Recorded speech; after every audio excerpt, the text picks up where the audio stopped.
chosen one. Maybe you have spent years wondering what was wrong with you, not because someone always told you that something was wrong. Sometimes it was much quieter than that. You simply noticed that you didn't experience life the same way other people seemed to. You could walk into a room and immediately sense when something had changed. You could sit with someone who was smiling and somehow feel that their smile was hiding something. You could become deeply affected by words that other people forgot 5 minutes later. You could spend hours thinking about one conversation while everyone else had already moved on. And perhaps the strangest part was this. You couldn't always explain why. You just knew that something inside you was different. Chosen one. If that sentence feels familiar, don't rush past it. Because the very thing you've been trying to understand about yourself may be connected to the gift this message is about. And no, this does not mean you are better than everyone else. It doesn't mean every difficult experience was secretly a supernatural sign. It means something much more human and much more meaningful. Sometimes the qualities that make a person feel different are the same qualities that, when understood and developed, become their greatest strengths. The problem is that most people discover those qualities only after spending years trying to hide them. Maybe you learned to stay quiet because people didn't understand how deeply you thought. Maybe you stopped explaining yourself because every explanation seemed to create another misunderstanding. Maybe you became comfortable being alone because being surrounded by people didn't always make you feel understood. And eventually, you may have asked yourself a question that almost nobody knew you were carrying. Why am I like this? That question can become heavy, because when you don't understand yourself, you can start believing that everyone else understands life better than you do. You look at people laughing, moving forward, making decisions, building relationships, choosing their direction, and you wonder why your own path feels so complicated. But what if the problem wasn't that you were incapable of fitting into life? What if you were simply trying to fit yourself into a version of life that wasn't designed around your deepest qualities? Think about a person who spends years believing that sensitivity is weakness. Every time they care deeply, they criticize themselves. Every time they become emotional, they tell themselves to toughen up. Every time they notice something others don't notice, they wonder why they can't just be normal. Eventually, they begin suppressing the very qualities that could have helped them understand themselves. And this is where your story may begin. Not with a dramatic miracle, not with some impossible promise, but with recognition. The recognition that there are things inside a person that cannot be measured by appearance, money, popularity, or status. There is wisdom, there is creativity, there is compassion, there is persistence, there is the ability to see patterns, there is the ability to listen, there is the ability to remain hopeful after disappointment, there is the courage to start again. And sometimes the gift inside you is not something flashy at all.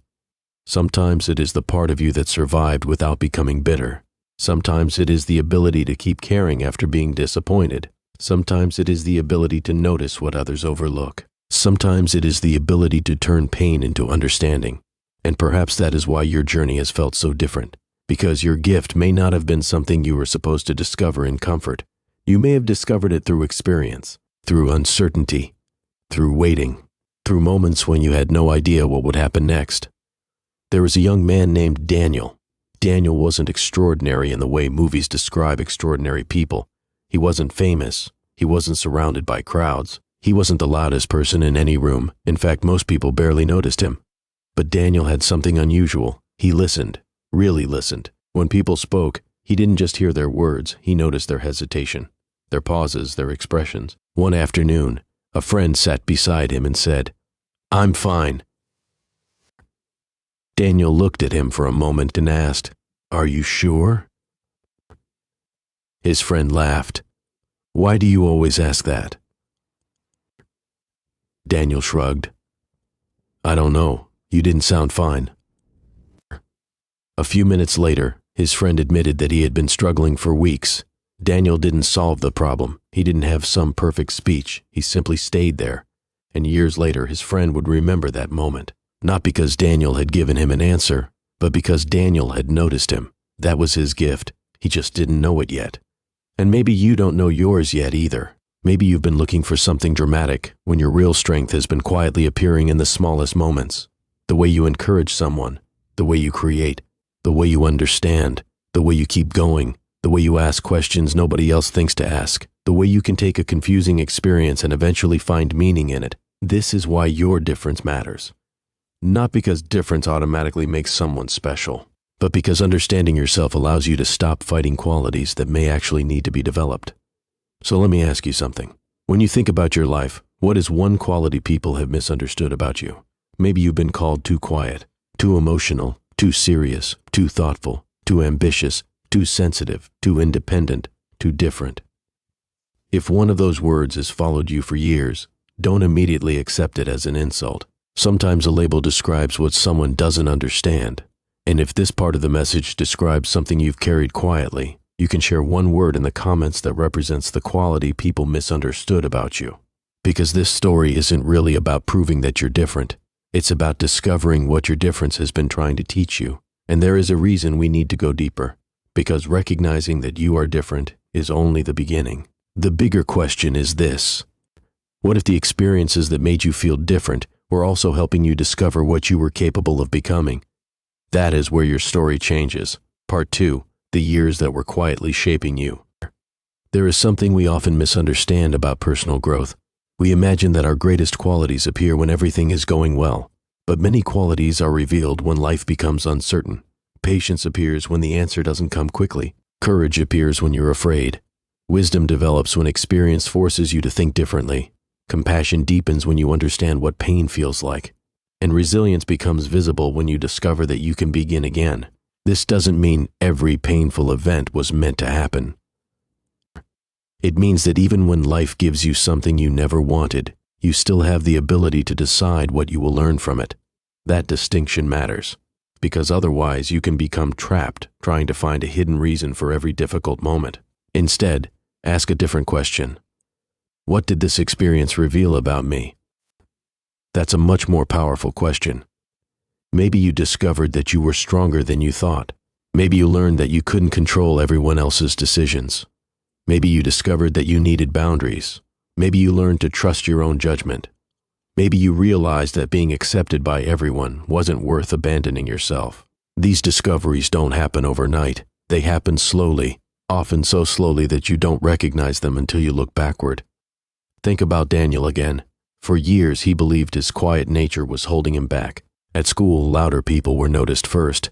At work, confident speakers were promoted faster.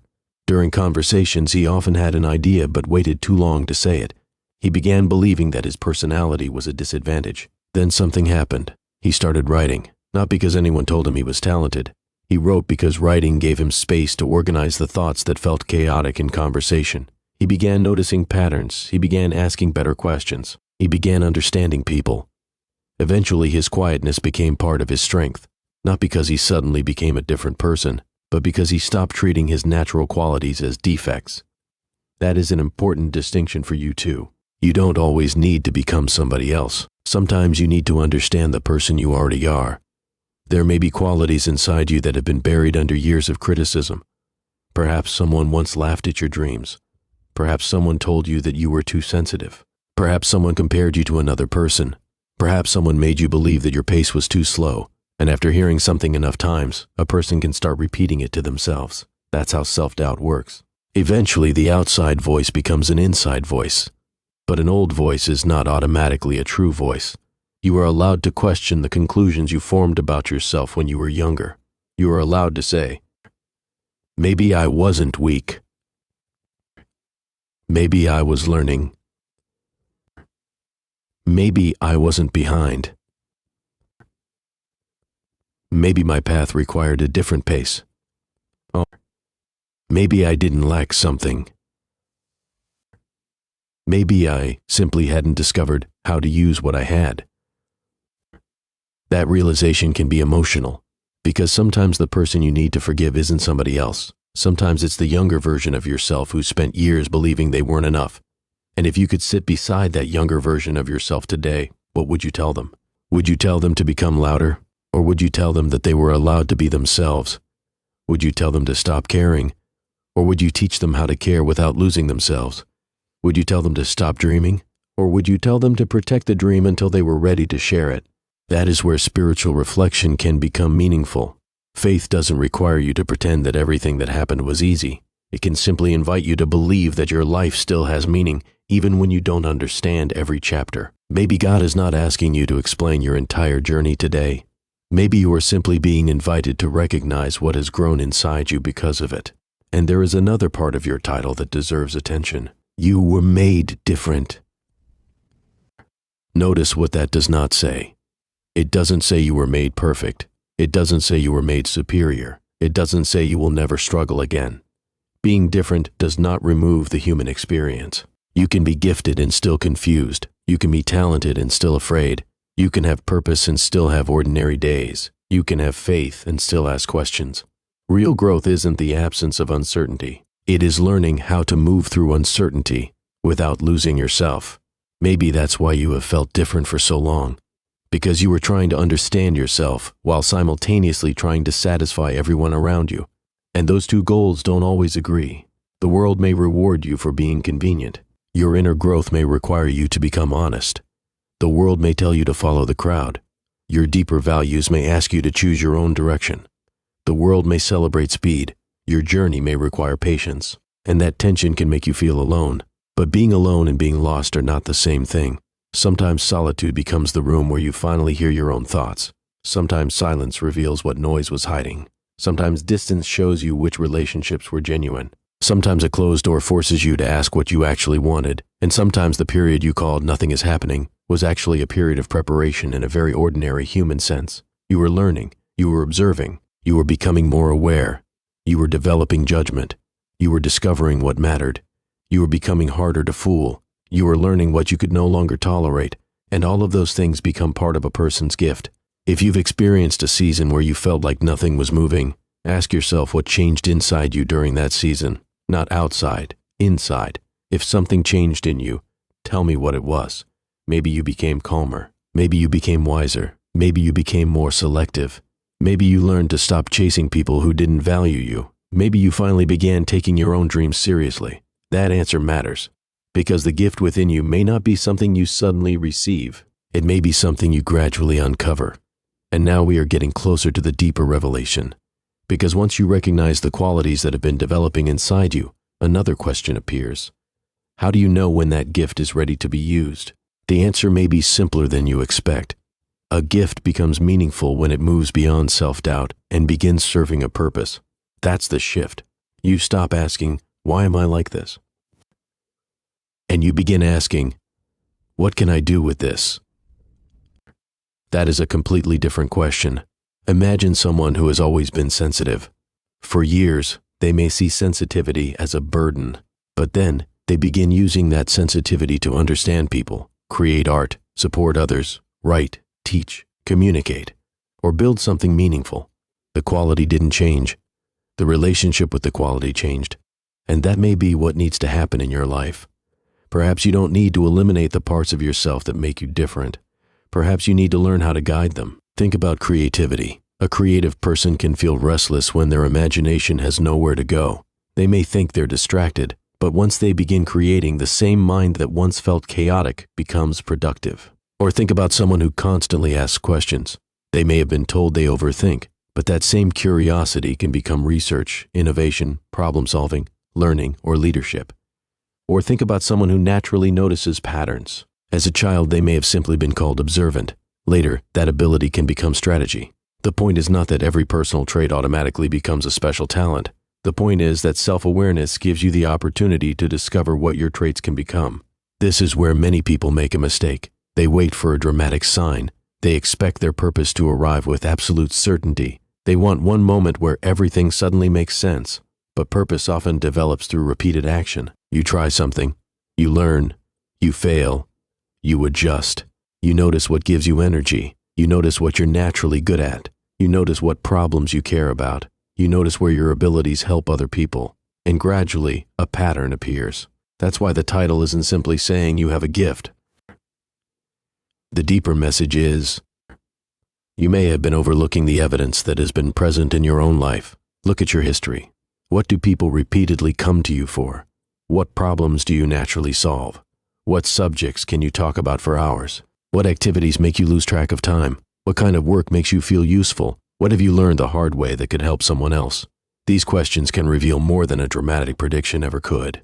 And perhaps one of the biggest clues is hidden inside the very things you've survived. Not because suffering automatically makes someone special, but because experience teaches. Someone who has learned how painful misunderstanding can be may become a better listener. Someone who has experienced failure may develop patience. Someone who has had to start again may become more adaptable. Someone who once felt invisible may become the person who makes others feel seen. And that last one is powerful, because sometimes the gift you develop is connected to what you once needed. Daniel eventually understood this. Years after the conversation with his friend, he started mentoring younger people.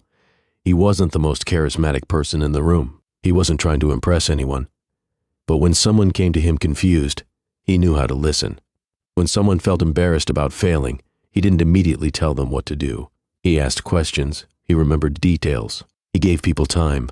And one day, one of the younger people he was mentoring said something that stopped him. "You make me feel like I can figure things out." Daniel smiled. That sentence meant more to him than any compliment about intelligence ever had, because suddenly his old weakness looked different.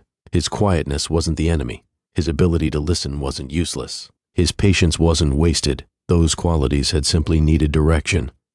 And maybe you are standing at a similar point. Maybe you're beginning to see that the things you once criticized about yourself may contain something worth developing. But there is a warning here. Don't turn this message into another reason to compare yourself with everyone else. Your gift doesn't have to look impressive on social media. It doesn't have to make you famous. It doesn't have to make everyone recognize you. Some of the most meaningful gifts in a person's life are quiet, being the person someone can trust, creating something that helps another person, raising a family with wisdom, building a business honestly, teaching, writing, serving, inventing, encouraging, listening, leading, learning, healing relationships. There are countless ways a person's strengths can become meaningful. The world often measures value through visibility, but visibility and value are not the same thing. A tree doesn't become valuable because everyone is looking at it. A lighthouse doesn't shine because it wants applause. And a person's gift doesn't become real only after strangers approve of it. This is why your next step may not be to prove anything. It may simply be to develop what you already have. If you know you're creative, create. If you know you're curious, learn. If you're good at listening, listen intentionally. If you naturally encourage people, don't underestimate that. If you have an idea you've been postponing, explore it carefully. If you've been afraid to begin because you don't feel ready, remember that readiness often grows through practice. And if faith is part of your life, bring that process into prayer and reflection, not as a demand for a guaranteed outcome, but as a way of asking for wisdom, patience, courage, and clarity. God, help me understand what I have been given and how I can use it well. That is a different prayer from, God, make everyone notice me. God. One is about purpose, the other is about validation. And perhaps the deepest transformation in this entire message is moving from validation to purpose. You don't need everyone to understand why you're different. You need to understand yourself well enough to stop abandoning yourself just to be understood. That doesn't mean refusing advice. It doesn't mean believing you're always right. It means developing enough self-awareness to know which criticism helps you grow and which criticism simply asks you to become someone else. And here is another sign worth noticing. When your gift begins to mature, you often become less obsessed with proving yourself. You become more interested in building. You become less interested in being noticed and more interested in being useful. Less interested in comparison, more interested in contribution. Less interested in asking, why don't I have what they have? And more interested in asking, what can I do with what I have? That question can change the direction of your life, because suddenly your difference isn't a prison. It becomes information. It tells you something about the way you think, the way you connect, the way you create, the way you serve, the way you learn, the way you experience the world. And there is still one final piece, because recognizing your gift is not the end. You have to understand why you were made different in the first place. And the answer may be more beautiful than simply being special. Perhaps the greatest misunderstanding you've carried is this. You thought your difference was something you needed to overcome, but maybe some of it was something you needed to understand. There is a difference. You can still grow. You can still improve. You can still change unhealthy habits. You can still learn from criticism. You can still become more disciplined. But growth doesn't require you to erase your identity. It requires you to develop it wisely. Think about everything we've uncovered, the sensitivity, The quietness, the curiosity, the ability to notice, the resilience, the creativity, the depth, the patience.